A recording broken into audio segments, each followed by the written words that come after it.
Dear student, today I teach you another question regarding issue of debenture consideration other than cash. आप लोग को आज फिर से एक नया क्वेश्चन बता रहे हैं debenture issue consideration other than cash. ये कब होता है?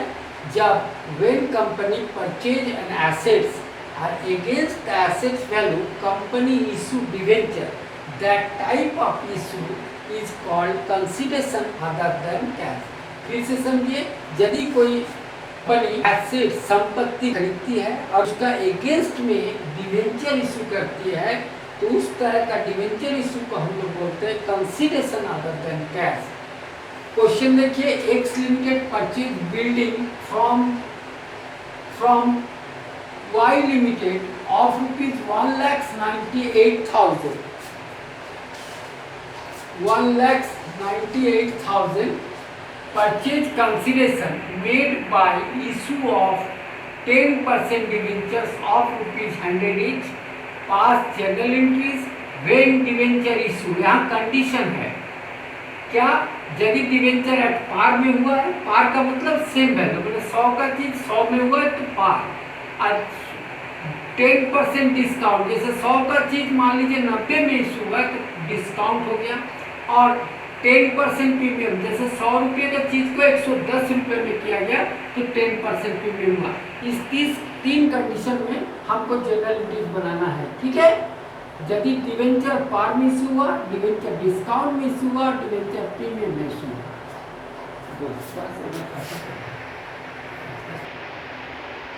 पहला condition when debenture issue at par, par का मतलब सेम वैल्यू। तो पहला एंट्री होगा बिल्डिंग अकाउंट दिया टू वाई लिमिटेड, क्योंकि बिल्डिंग किससे खरीदा गया क्वेश्चन के अनुसार? वाई लिमिटेड से।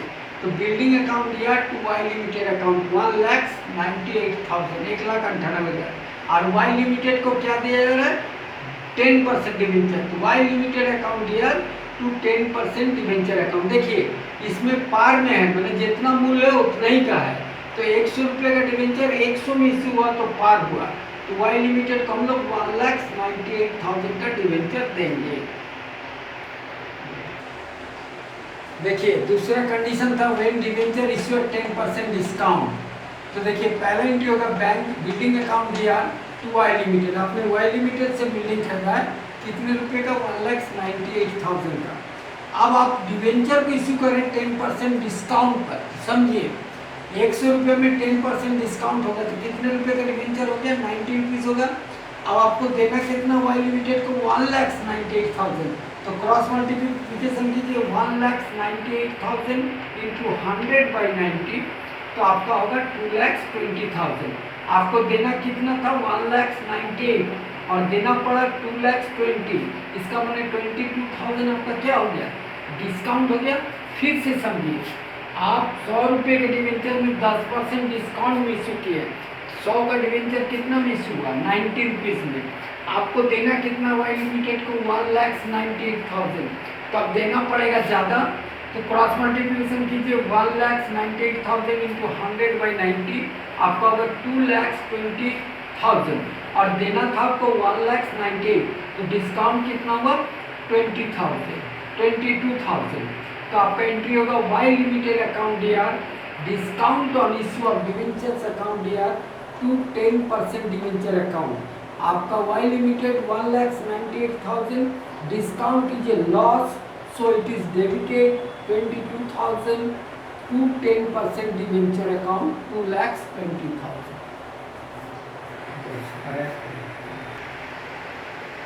हाँ देखिए थर्ड पॉइंट था when debenture issue at 10% premium. तो पहला एंट्री होगा बिल्डिंग अकाउंट दिया टू वाई लिमिटेड 1,98,000, 1,98,000। दूसरा होगा वाई लिमिटेड अकाउंट दिया तो 10% debenture to premium on issue of debenture. फिर से समझिए 100 में 10% प्रीमियम है, तो 100 का डिवेंचर का वैल्यू कितना हो गया? 110 रुपया। आपको वाई लिमिटेड को कितना देना? 1,98,000 है।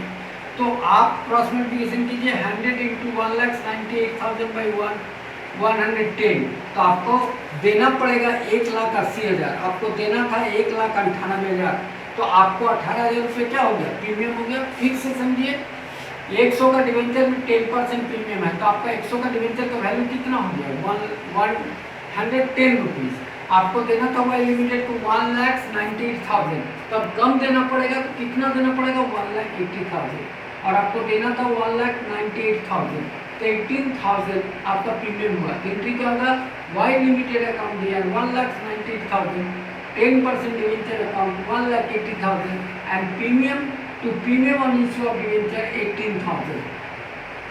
Premium is a income, so it is credited. और discount is a loss, so it is debit हुआ। Dear student, I hope आप लोग इस प्रॉब्लम को समझ गए हैं। आप लोग प्रैक्टिस कीजिए, किसी भी बुक से कीजिए, आप देखिएगा आपका क्वेश्चन बनने लगेगा। केवल प्रैक्टिस मत छोड़िए, क्योंकि आप देखिए 12 में बोर्ड है और फरवरी या मार्च में आपका फाइनल एग्जाम होगा, इसलिए बी सीरियस। Thank you.